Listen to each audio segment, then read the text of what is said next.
ini saya akan membawakan diseminasi yang berjudul Budaya Positif dari saya itu Supernumenon. Tapi sebelum itu, sebelum kita mulai, kita berdoa dulu.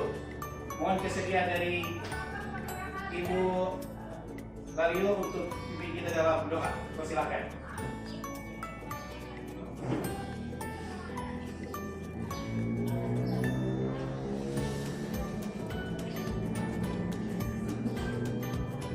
Mari kita saudara-saudara di Tuhan.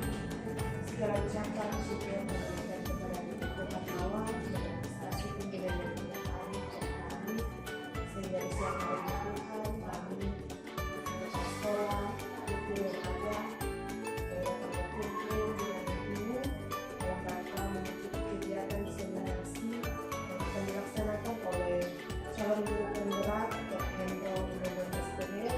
Biarlah ya Tuhan, kegiatan ini boleh berjalan dengan baik dan semuanya itu boleh berjalan dengan berhasil, dan kami berharap Tuhan apa program yang direncanakan oleh calon guru penggerak yang ada di sekolah ini boleh terlaksana dengan baik.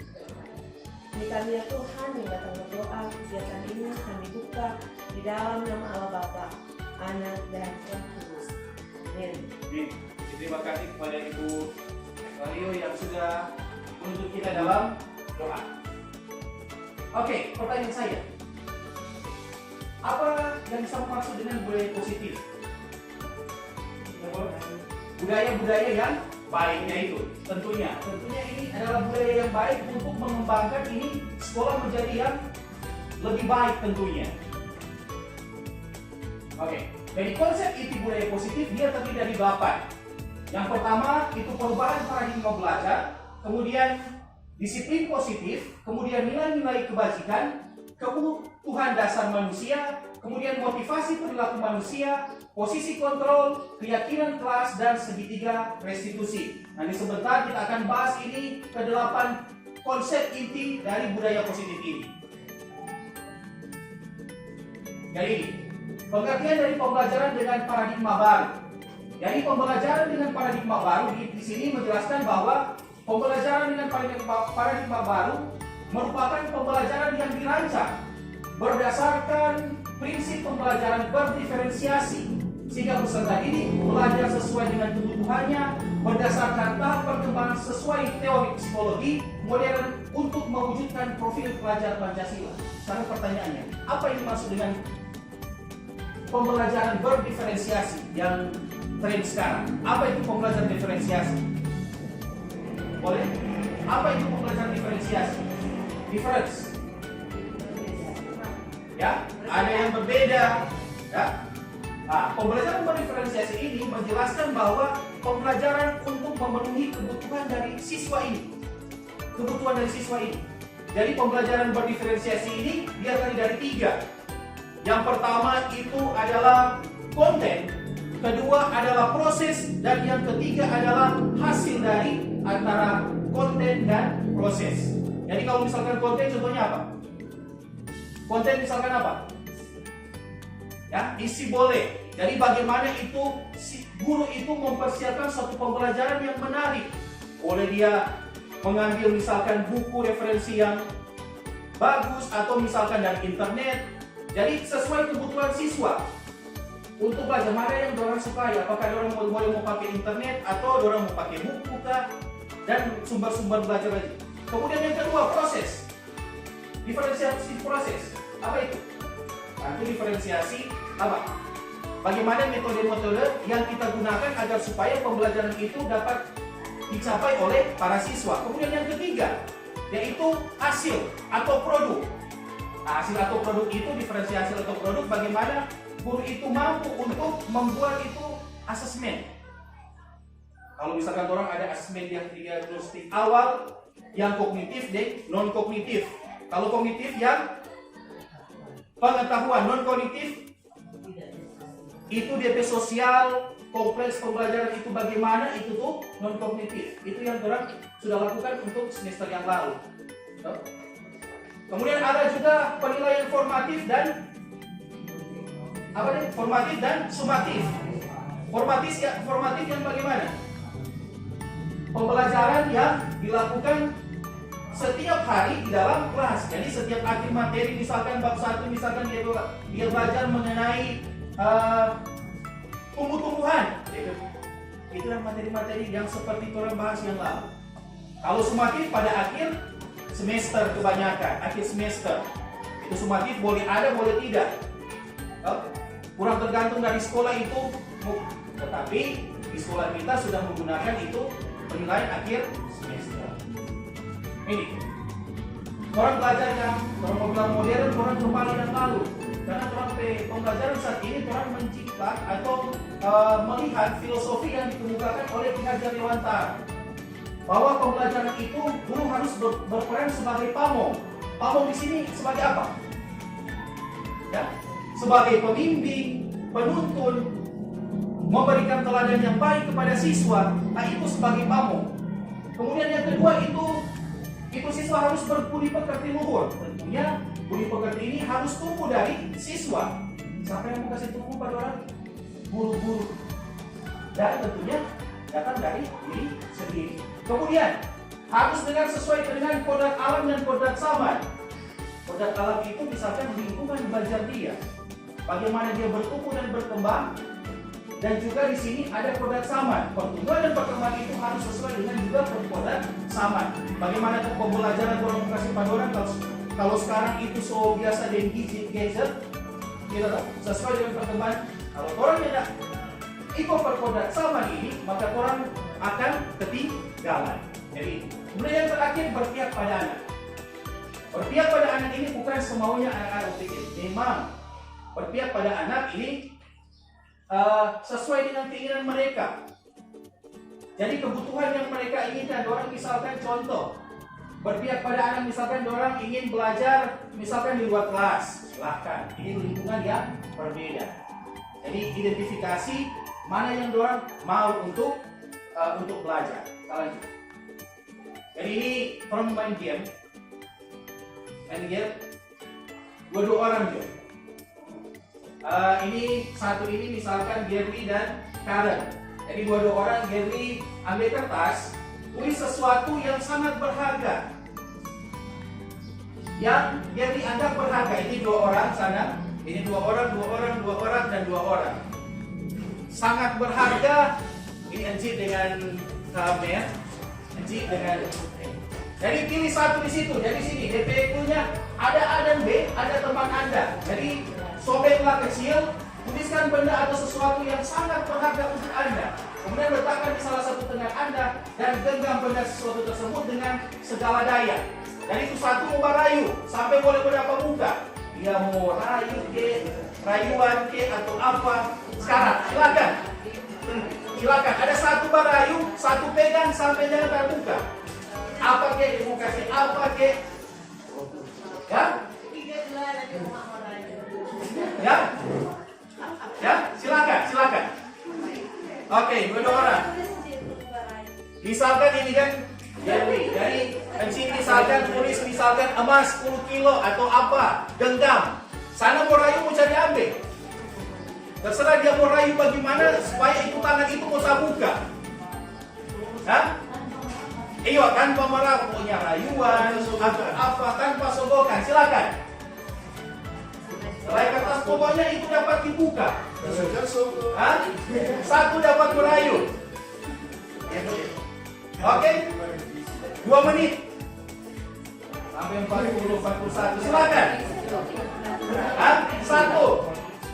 Satu yang merayu. Ya silakan. Sampai mata buka. Sampai mata buka. Pokoknya dalam merayu begitu.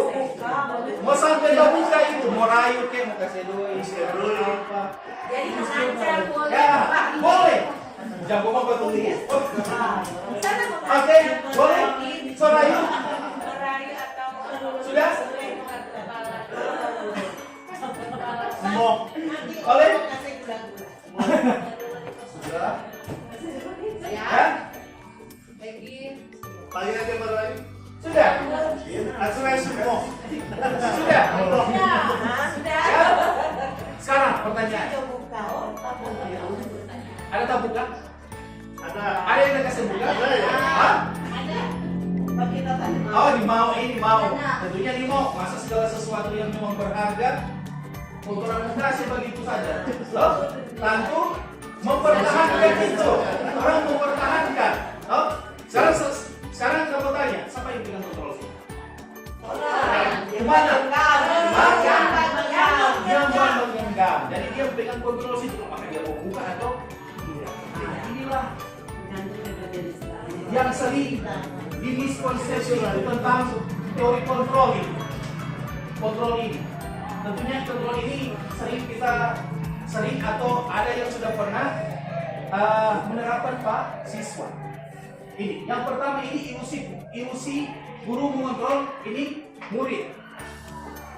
Penjelasan di sini ilusi guru mengontrol murid bahwa murid itu dapat dikontrol sehingga orang boleh otak ikut. Tetapi ada tetapinya. Orang dengan sama yang tadi, oh kita boleh mau backing begini pada dia, tetapi siswa ini dengan bersungut-sungut dia mau backing. Oh, itu ilusi betul. Tapi orang sebagai guru seringkali tidak memahami orang kemauan. Kemudian yang kedua, ilusi bahwa semua penguatan positif itu efektif dan bermanfaat. Bahwa semua penguatan positif efektif dan bermanfaat. Bermanfaat kan positif yang bilang. Lama-lama orang bilang terus lama-lama anak menjadi pasti. Oh, itu. Karena tidak ada kesadaran pada orang diri untuk itu. Kemudian yang ketiga, ilusi bahwa kritik dan membuat orang merasa bersalah dapat menguatkan karakter. Bukan menguatkan, tetapi orang mau kasih mati itu anak karakter. Oh, ini dia. Membuat orang merasa bersalah. Anak sampai dia rasa percaya diri itu hilang begitu. Kemudian yang keempat, ilusi bahwa orang dewasa memiliki hak untuk memaksa. Karena orang merasa dewasa, orang boleh paksa pada orang untuk melakukan sesuatu. Itu jangan, karena itu apa? Sahabat orang bikin pada orang, sahabat itu ada ini. Orang merasa dendam pada orang. Ini bahwa orang dewasa memiliki hak untuk memaksa. Orang paksa besok apa yang terjadi? Dendam yang terjadi. Orang mau simpang terus. Dari satu ini keluar dari bagi. Merasa dendam. Jadi itu. Dan ini miskonsepsi, baru nama mis. Nanti DP balikan miskonsepsi tentang teori kontrol. Itu. Jadi sama yang pernah kita itu genggaman tangan. Orang yang mau saya buka itu dengan rayuan apapun orang tidak akan saya buka karena itu sangat berat kepada orang. Itu yang miskonsepsi. Oke, teman-teman.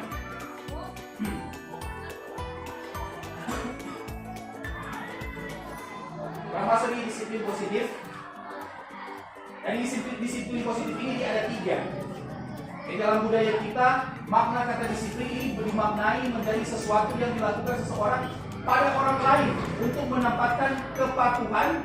Jadi kita cenderung menghubungkan kata disiplin dengan ketidaknyamanan. Disiplin, karena kalau tidak nyaman, dan orang rasa sadar apa yang orang lakukan itu salah. Tentunya dia ada DP refleksi. Orang bisa melakukan hal demikian. Oke. Kedua, dari seseorang yang memiliki disiplin diri berarti mereka bisa bertanggung jawab terhadap apa yang dilakukannya karena mereka mendasarkan tindakan mereka pada nilai-nilai kebajikan universal. Dan yang ketiga, sebagai pendidik tujuan kita adalah menciptakan anak-anak yang memiliki disiplin diri sehingga mereka bisa berperilaku dengan mengacu pada nilai-nilai kebajikan universal dan memiliki motivasi intrinsik bukan ekstrinsik. Berarti itu datang dari orang pendiri, dari dalam. Jadi perubahan itu datang dari dalam, bukan dari paksaan dari luar. Jadi itu dari disiplin positif yang dipelajari saat ini. Lanjut. Pada ini, dari nilai-nilai kebajikan dia tentu ada pada profil pelajar Pancasila, beriman dan bertakwa kepada Tuhan Yang Maha Esa, kemudian berbineka global, kemudian bergotong royong, kreatif, bernalar kritis, dan mandiri. Itu yang terdapat di profil pelajar Pancasila, nilai-nilai kebajikan. Jadi, ada lima kebutuhan dasar dari manusia. Yang pertama itu bertahan hidup. Contohnya bagaimana? Kalau untuk bertahan hidup, contohnya apa? Kalau mahasiswa, misalkan anak itu satu bawa bekal di sekolah, satu tidak dibawa bekal, sama-sama datang sekolah. Apa? Karena dia lapar, dia ambil pun satu sampai menimbulkan satu masalah. Itu kebutuhan hidup. Itu satu kebutuhan hidup, lapar. Sampai dia masuk ruang guru. Kenapa ada bakal? Karena itu tadi kebutuhan hidup. Dia ingin, dia mau makan, lapar. Kemudian yang kedua, kasih sayang dan rasa diterima. Contohnya apa? Ada anak di rumah yang tidak dapat perhatian yang lebih dari orang tua, dia bawa di sekolah. Dengan cara apa? Dia akan utama. Begitu, artinya apa? Dia mau lihat guru-guru kasih sayang, mau penyelesaian itu, cari perhatian lah, cari perhatian dan itu dia bilang diterima. Kemudian penguasaan diri, dapat mengontrol diri di dalam kehidupan lingkungan sekolah. Kemudian ada kebebasan. Kemudian juga ada di kesenangan. Kesenangan apa? Kesenangan. Ada orang siswa yang datang di sekolah, dia rasa senang sekali kalau anak bikin kacau di kelas, itu dia anggap rasa kesenangan. Itu tugas sekolah. Manusia yang tadi, pertama ini untuk menghindari ketidaknyamanan atau hukuman, kemudian untuk mendapatkan imbalan atau penghargaan dari orang lain, untuk menjadi orang yang mereka inginkan dan menghargai diri sendiri dengan nilai-nilai yang mereka percaya. Jadi kenapa dia melakukan itu, ada motivasi tentunya di sini. Yang pertama hukuman, jadi menyakitkan, tidak nyaman, murid takut, memaksa, murid menyembunyikan kesalahan, murid menjadi rendah diri. Ini akibat dari hukuman. Kemudian penghargaannya, kalau apabila orang kasih penghargaan ini tidak efektif, juga merusak hubungan, mematikan kreativitas, menghukum dengan sistem ranking, merampas hak menghargai dirinya sendiri. Jadi penghargaan ini yang efektif kalau dikasih, karena apa? Besok kalau ada penghargaan kasih pada dia sama di segala sesuatu bahan atau apa, misalnya ada motivasi dari diri berusaha, kalau tidak ada untuk mencapai sesuatu, kalau ada hadiah. Jadi konsekuensi ini, penguatan jangka pendek ini konsekuensi. Jadi perlu monitoring berkelanjutan, kemudian stimulus respon, murid menghormati peraturan, kemudian kehilangan waktu untuk merenungi kesalahan. Kemudian ada istilah sekarang yang jadilah restitusi. Jadi restitusi ini dia menjadikan murid bertanggung jawab untuk perilakunya, fokus pada permasalahan jangka panjang, kemudian murid menghormati dirinya dan orang lain, kemudian teori kontrol dirinya, melakukan kontrol, murid bersemangat memperbaiki kesalahan. Dari ini akhirnya restitusi. Apa sih yang sebenarnya disebut dengan restitusi itu? Ini konsep disiplin atau pendekatan restitusi. Jadi dia adalah sebuah cara menanamkan disiplin positif pada murid. Ini kondisi bagi murid untuk memperbaiki kesalahan mereka sehingga mereka bisa kembali pada kelompok mereka dengan karakter yang lebih kuat. Jadi ini ciri-ciri restitusi. Restitusi bukan untuk menebus kesalahan, namun untuk belajar dari kesalahan. Gitu. Ya. Kemudian restitusi memperbaiki hubungan. Restitusi adalah tawaran bukan paksaan. Restitusi menuntut untuk melihat ke dalam diri. Kemudian restitusi mencari kebutuhan dasar yang mendasari tindakan. Restitusi diri adalah cara yang paling baik. Restitusi fokus pada karakter, bukan tindakan. Kemudian restitusi penguatkan. Restitusi fokus pada solusi. Dan yang terakhir, restitusi mengembalikan murid yang berbuat salah pada kelompoknya. Jadi penyelesaian masalah seharusnya kita mengikuti ciri-ciri dari restitusi. Kalau murid. Jadi ada kasus di sini. Ada siswa sering tidak mengerjakan PR. Kalau orang mau kasih hukuman, ini misalkan orang kasih hukuman, guru menghukum siswa tersebut hormat bendera selama 10 menit. Ini kasih hukuman. Kalau kasih hukuman, kemudian guru marah dan murid menjadi takut, itu kan hukuman. Ini dibagi sampai dia jadi takut. DP konsekuensi dari itu, jadi guru memberikan konsekuensi untuk mengerjakan PR-nya saat istirahat atau dikerjakan sebanyak 3 kali lipat. Ini DP konsekuensi. Ini salah satu ciri-ciri dari hukuman juga. Kemudian guru tegas siswa menghormati itu aturan. Akhir dengan restitusi ini dia menanyakan keyakinan kelas, jadi kembali lagi ke keyakinan kelas. Ininya dan membantu siswa menyelesaikan masalahnya. Kemudian guru harus terbuka dan siswa menghormati dirinya dan orang lain. Jadi sini ada studi kasus. Kalau orang mau kasih hukuman nampaknya seperti ini. DP contohnya ini. Konsekuensinya kemudian DP restitusi seperti ini. Dari ketiga ini, tindakan apa yang orang pilih? Mana yang lebih bagus? Hah? Tentu ini apa? Restitusi. Di situ ada kesepakatan, keyakinan kelas. Jika kalian melakukan ini, konsekuensinya. Oke? Jadi kita masuk ke posisi kontrol dari guru. Jadi posisi kontrol itu ada 5.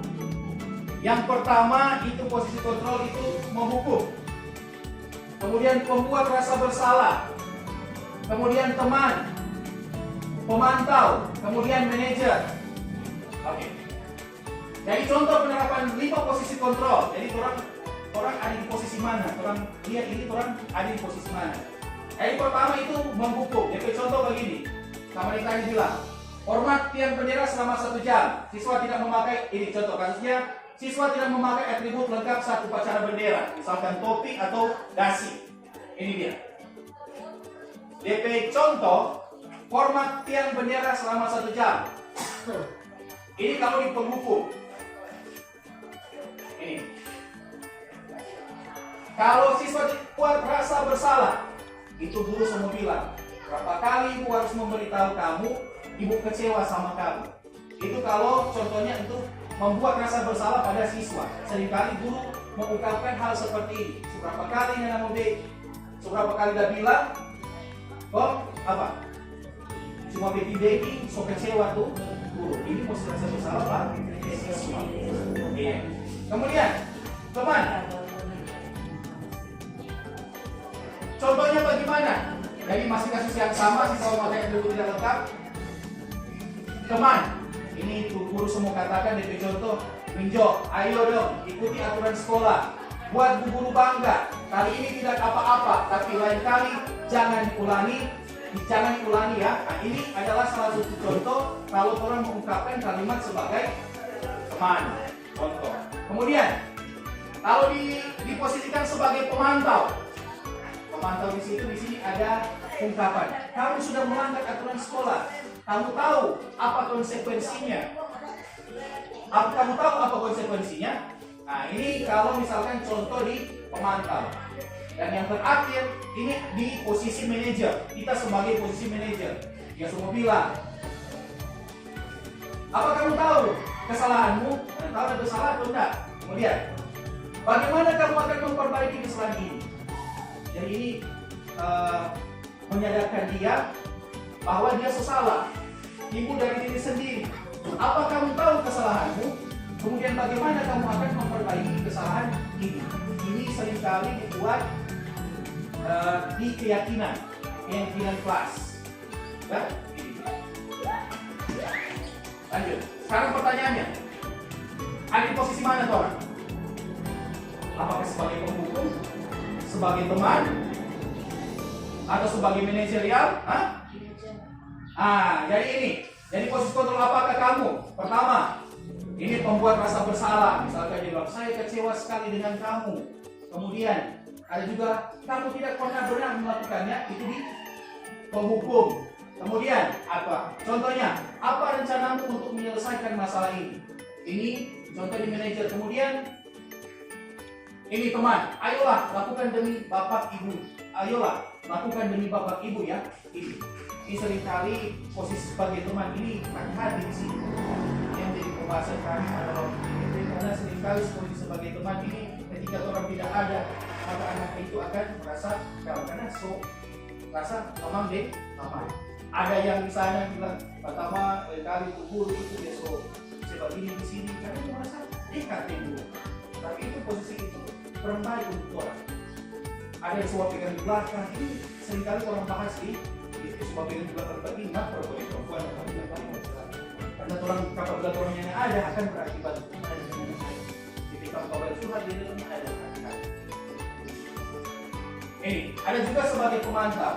Jadi dia cuma pantau-pantau terus. Jadi contoh kamu tidak pernah mendapat nilai jika mengerjakan tugas. Ini sebagai pemantau, ini sebagai pemantau.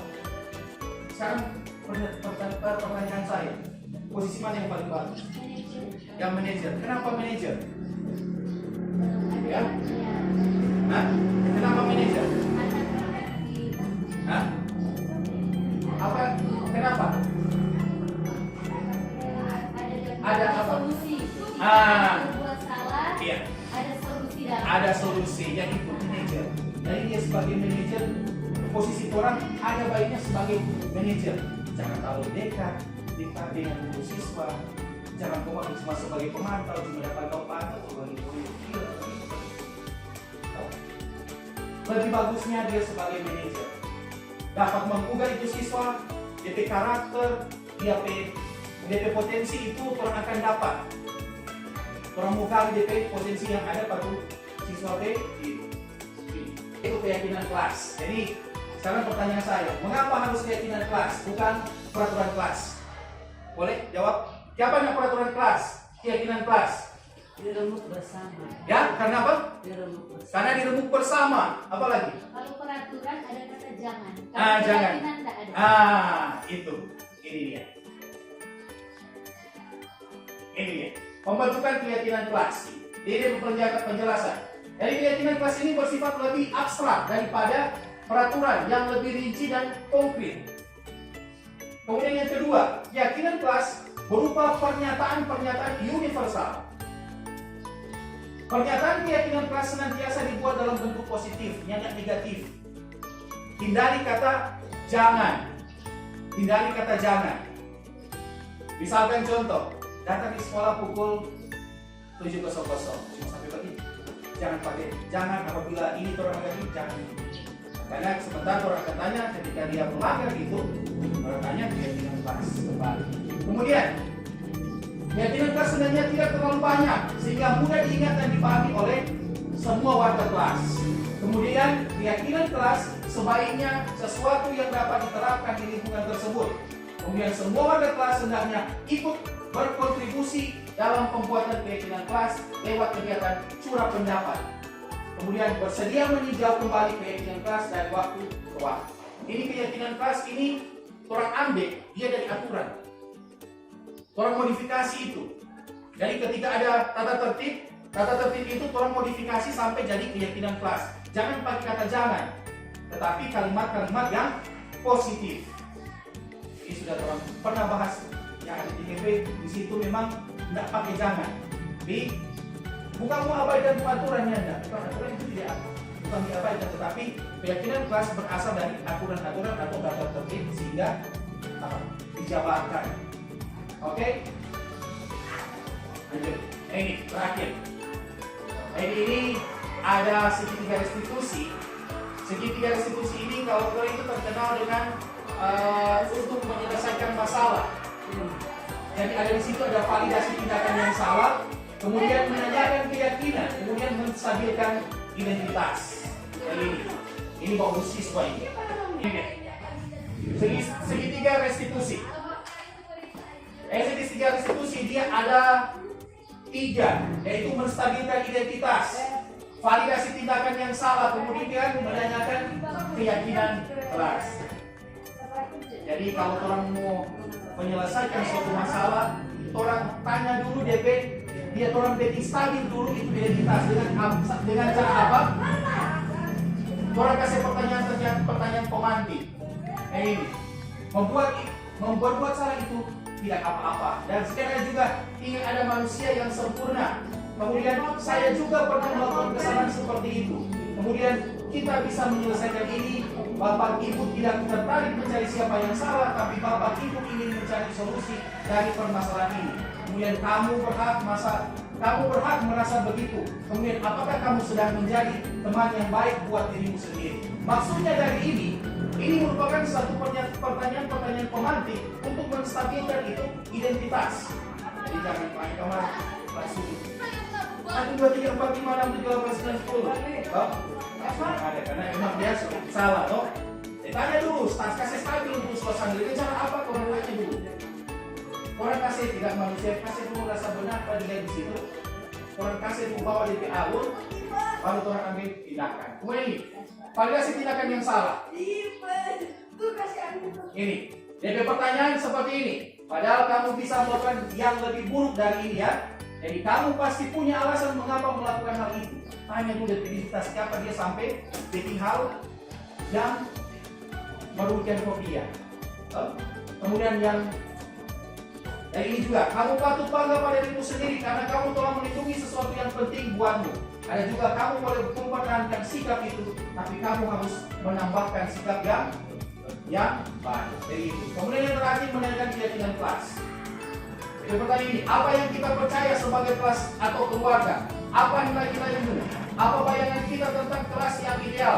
Kamu mau jadi orang yang seperti apa? Jadi habis orang kasih stabil, orang validasi itu dulu DP tindakan, habis kasih validasi tindakan, kemudian orang menanyakan DP keyakinan kelas. Orang kembali pada dia, keyakinan kelas, misalkan dia bikin kasus. Ada bikin kasus keyakinan kelas yang pernah Anda buat itu seperti apa? Bagus nggak Anda bikin dengan cara tadi? Bolos, bagus nggak bolos? Tidak. Dan konsekuensi apa yang karena mau baking, boleh angko baking, sampai boleh merubah tuh kalau belum tersebut. Itu ada segitiga restitusi. Jadi stabil dulu suasana, kasih itu tindakan validasi untuk tindakan, dan kemudian menanyakan keyakinan kelas. Oke, ini yang terakhir. Ada pertanyaan sampai sini? Ada pertanyaan satu? Pada intinya ini budaya positif ini untuk memajukan orang ke sekolah. Bagaimana orang bertindak kepada anak-anak kita, bagaimana untuk menyelesaikan masalah, orang lebih modern untuk lebih maju dalam menyelesaikan persoalan yang terjadi. Ada pertanyaan. Jadi kata-kata terakhir ini merupakan standar nasional pendidikan dalam penerapan program disiplin positif. Hendaknya guru memiliki standar kepribadian, profesional dan sosial yang baik, di mana guru mampu berefleksi pada posisi kontrolnya saat ini. Jadi bagaimana perjalanan dirinya sebagai seorang among, posisi manajer yang menuntun murid-murid menjadi insan yang mandiri, merdeka, dan bertanggung jawab. Jadi semoga sesi pelajaran kita hari ini membawa manfaat sehingga dapat menunjukkan pelajaran profil Pancasila. Salam Merdeka Belajar. Oke, terima kasih. Alat tutup akan dibawakan oleh Pajuan. Sekaligus